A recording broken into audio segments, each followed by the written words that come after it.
Hello and welcome to this how to climb no BS tutorial. As I stated, this is going to be straight to the point, actionable steps that you can take today to get better at climbing. And no matter what elo you are, although this is mostly targeted at low elo, I'm sure you're gonna get something out of it and become slightly more knowledgeable of how to play in solo queue. So brief introduction of me. I have coached for thousands of hours, a couple years. This is my skill capped profile, been challenger on multiple occasions as my hotkeys overlapped here on my Miro. And I have played in many pro teams, won EBO, played at EMEA Masters, and overall I have a lot of experience with playing pro and also teaching people how to climb. And I've gotten pretty good results with most of my students, so I know what I'm talking about, to put it this way. Now, just getting into the juice here. I have this section named juice. This is basically what our strategy is going to be and what we are going to approach solo queue with, kind of the mindset we're approaching it with and how this is going to make us climb.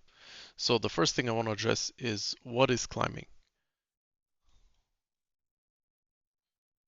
I'm not going to write all that down because it's going to take 10 years. So climbing and is increasing your win rate. Obviously, the higher win rate you have, the more games you're winning, the more LP you're gonna get. How do you increase your win rate? Well, you optimize factors that you can control in the game. You kind of disregard the factors that you cannot control for your own mental sake, and you try to do the things that you can control as well as possible and be relevant in the game yourself. You want your own champion to have relevancy for you to increase the agency that you have on the game. So the more say you have on the game, the more you're gonna climb. That's why people who are smurfing win. It's not because they help their team or because they are very good people in the game and they always follow calls. It's because their champion is usually with higher CS per minute, more kills, more items, more levels. They just have more agency in the game.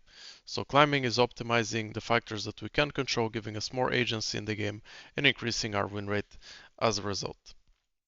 This is the main mindset we're going to be approaching climbing with. And the further this course goes, the more I will go into detail of how to specifically increase those skills of yours to stay relevant, be relevant, increase your agency, etc. So the second thing here is going to be a bit more of a mindset thing rather than a gameplay thing, as this first part here is the strategic aspect that we are approaching the game with. We're not talking about gameplay yet, that's going to come in another video. So we already spoke about being relevant in the game. Again, I don't have the time to type all of this out. I hope you guys are following. Being relevant in the game. Now, you are a certain level of player, whatever your rating is, and your skills will improve over time. And we will get into that, how to improve your skills over time. But one thing you can do right now to become higher LP than you are is being more disciplined. Discipline, that's a very important factor. What does that mean exactly? Well, it means that you are aware that most people that are going in to play a video game are not playing with the sole purpose of winning at all costs, as if they have a gun to their head.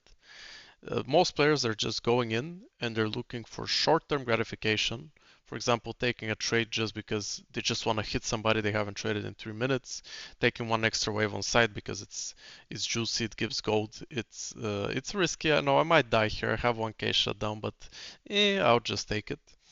And your understanding of people making these particular mistakes is what can get you to climb instantly, because if you are aware that everybody's inclined to make these sort of plays and to fall into these traps, mental traps, you can wait for them to make these mistakes while specifically tailoring your own gameplay to never fall in those particular traps.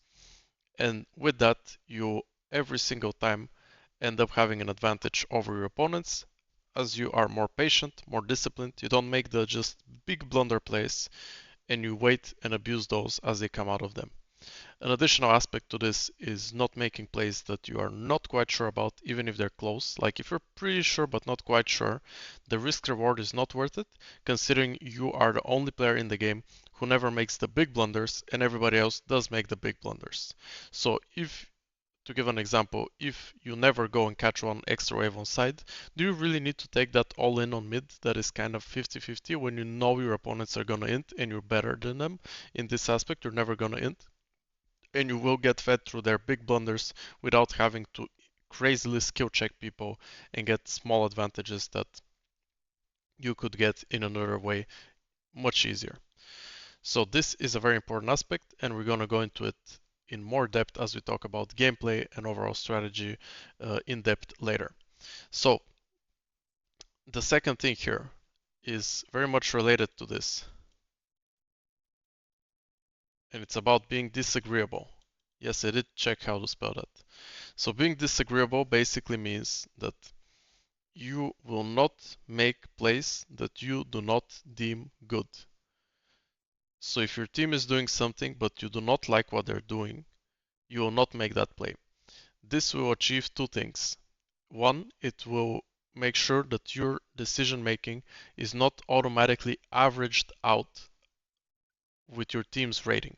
What this means is if you constantly only follow your team and never have any agency on your own decisions, your decisions will be just as good as a Silver 4 player if you're playing in Silver 4 and a Diamond player if you're playing in Diamond. You will never get above, which is the idea of climbing. We want to get above what we currently are.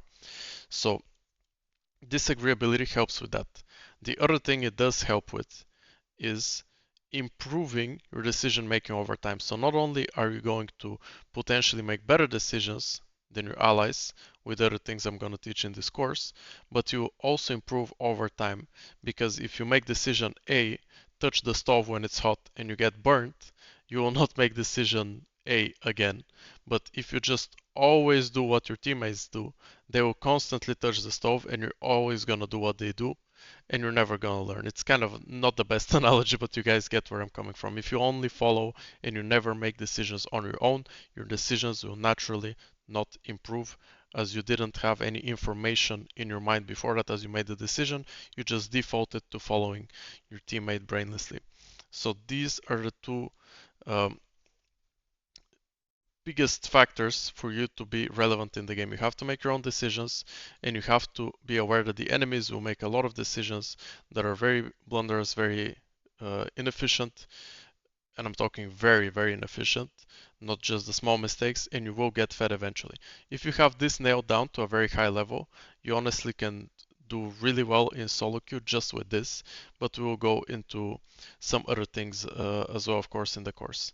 Now, the third thing here that we have is going to be out of game optimization.